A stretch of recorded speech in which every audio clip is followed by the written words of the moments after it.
Dear Shrestha viewers, welcome. Can anyone understand what I am going to explain today? Have an idea about topic which we completed in the last section? Non-conventional sources of finance, lease financing, hire purchase, factoring services. I told you that I'll be teaching one topic today. So, for getting an answer, we should question first, yes or no. I was telling you that I will teach lease financing in this class, but in order to teach you, I should have a particular clean idea about what is lease financing, right? So, I was sitting in my house and was thinking, what topic should I explain you today? That is lease financing. So, when explaining lease financing, what should I explain? Like many of you were requesting me to go into depth of the topic, not to conclude it easily, to give us the perfect, clean and pure meaning of everything, like the depth of the concept also. So I was thinking like, okay, let us go more depth into the topic. I started at my house, came out and was finding what is lease financing and where can I get a perfect answer for that. I went in this way where I found its definition and then its elements. How is this lease or lease, rent, terms of lease, and then again types. This is a big highway wherein we have to go to different ways to find out what are those types of lease. And then finally I have came to a picture that exactly that answer, I got a picture of that answer, and then with a full of confidence that I can teach you, I came back to my home and stood before you to explain this topic today. So why late? Let's go into the concept what is lease financing. So we are going into the definition now, given by James C. Van Horn. Definition is before you, take it down. Lease is a contract whereby the owner of an asset, lessor, grants to another party, lessee, the exclusive right to use the asset, usually for an agreed period of time, in return for the payment of rent. Pause the video and you can take down the definition. As I told you, there are two parties involved, that is lessor and lessee. And there is an agreement or contract between them. Contract is also called as agreement. What is that agreement for? He gives an exclusive right to use his asset for a period of time to the lessee by payment of some amount. Clear with the definition? Is it easy? It's easy to understand, right? So take down the definition. Then we are moving on into the elements of lease financing. So we are moving into the topic elements of lease financing. There are 5 elements which if you understand, the further concept will be very clear for you. Firstly, parties. We saw in the definition, any contract or an agreement will have 2 parties. Yes or no? So those parties are lessor and lessee. Okay? These parties can be like an individual, a big business, joint stock companies, a real estate kind of stuff, whatever it is. So parties, leaser or lessor is a person who grants the asset as a lease for lessee. And lessee is the person who accepts the contract, enters into the contract with agreed for that particular rule, like yes, I am going to pay this amount for you. So he is called lessor and he is lessee. He is the person who is going to grant, and this is the person who is going to accept. He is a receiver. And then lease broker. In any contract there is a middleman. If we see in all the cases, they are called as middlemen, brokers, agents. We mostly see them in the real estate kind of businesses. Whenever you want to change or shift into the new house, you won't ask your near and dears to say me like where is the house. They won't search for you. You will approach a real estate agent or a broker. Even if you want to find a new flat, you want to buy a new flat, or you want to shift into a new house, you want to buy a share, whatever it is, not only building, a plant, a machinery, whatever it is, an asset. When you want to buy, you will approach a middleman. He is the lease broker. Here we are talking about lease. That means about rent. Even we have brokers for that. So he will do, he acts as a link between this lessor and lessee, and also makes an agreement, because this lessor don't know where is that customer, and that lessee don't know where is the right person who is going to offer him the favorable thing which he want. So this lease broker is the person who is going to connect these both. That is what called as lease broker. Now you got clear with what is a party, who is going to join, who are those two parties called, and who is going to connect them. But now we have to understand what are these lease assets. What are those assets that can be bought for lease? Okay, the assets can be like land, building, furniture, plant, machinery kind of stuff. So that's called lease assets. Parties, lessor, lessee, lease broker and lease assets. These are the 5 important elements of lease financing. We saw what are the elements of lease financing. Still, there are 2 concepts before that, that is terms of lease and lease rental, by understanding which we can move quickly into the types of lease financing. Now, you may not have that difficulty to face these terms now, because we already have a look to it. Terms of lease means terms like short term, long term, we know that those are the terms. So terms of lease, for any agreement, for any contract, they will have a particular time.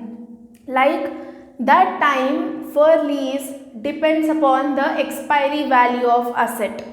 So if someone is going to come to an agreement with you that today I am going to take this asset and going to pay you this amount every month, and will you leave him simply like if he is not going to pay the amount back to you after every month? You are not going to accept it. You will say either give my asset back to me or else pay the rent regularly. So for every period there will be a fixed amount and time for every contract. So here the lease of the contract means the lease is that is rent of an asset, that depends upon the expiry value or the value of an asset. Okay, so that is called terms of lease. And then lease rental. What do you mean by lease rental? Means the amount that is going to pay by the lessee to the lessor, the rental amount that he is going to pay for a particular asset is called rental lease or lease rental. Okay, the amount. Suppose this is the building which he bought. This is lessor and this is lessee.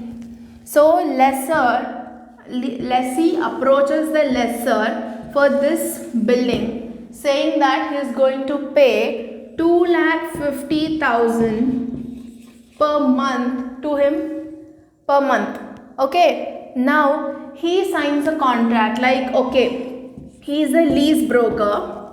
He is going to carry a contract between them. So he approaches him and he approaches him. Finally, what happens is he approaches him and makes the deal. They are going to sign the deal, and this house is in the favor of lessee now.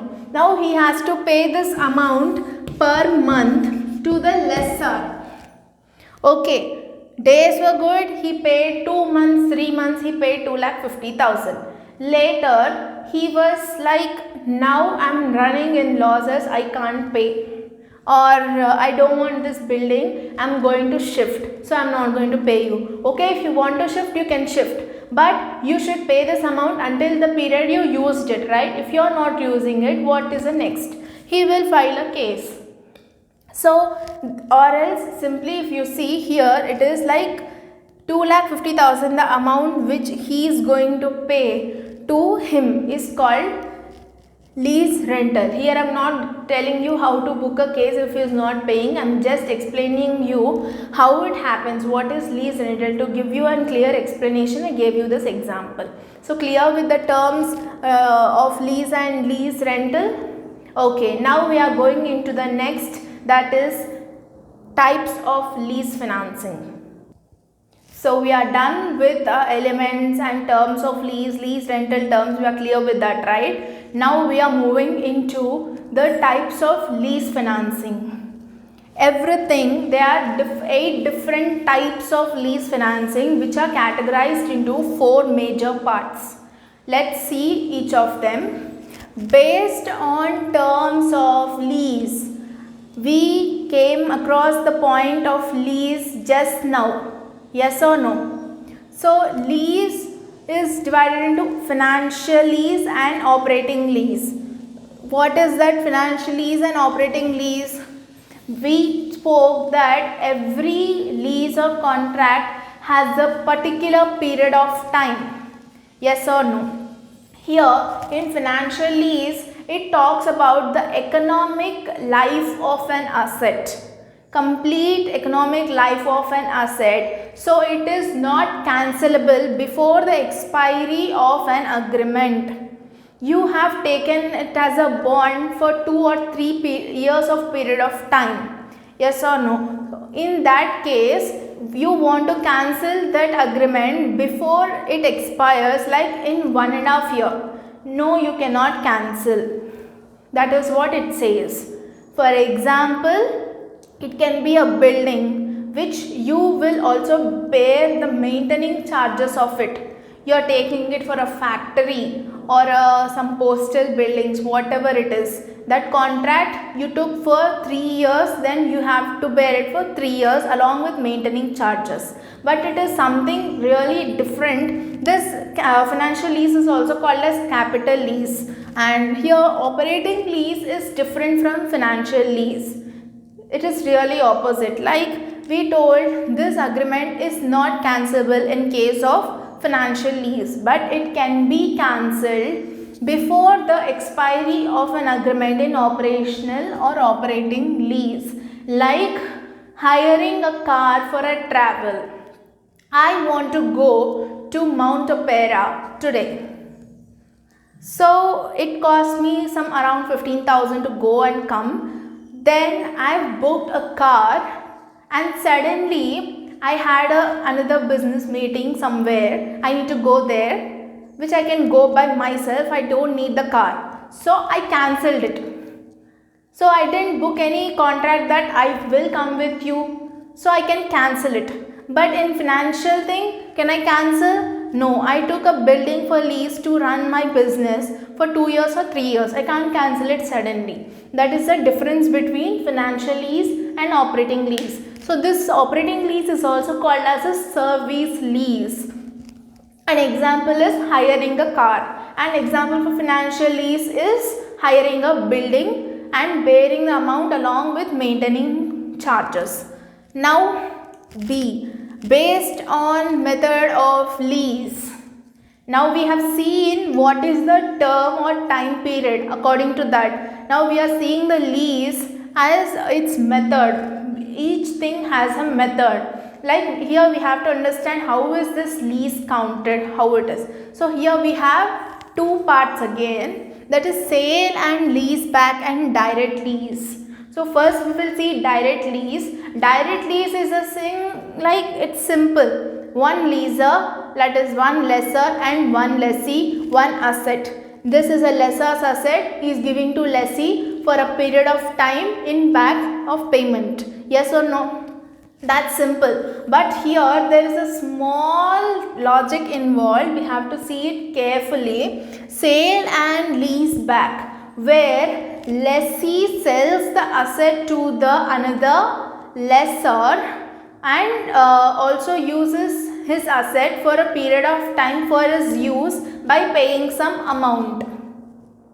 It is inverse in this case. Okay, like that. So that is called sale and lease back and direct lease, where direct lease simply lessor gives the asset to the lessee to use it for a particular period of time by paying some amount. But here the lessee sells the asset which he is using to other party, and from there he takes the amount and payment, and he also makes a payment to that lessor for that period of time for his use. Okay, and then lease based in parties involved or based in parties involved. There are two parties involved: single investor lease and leveraged lease. Now whatever we saw, the types of lease financing, financial lease, operating lease, sale and lease back, direct lease, comes under the category of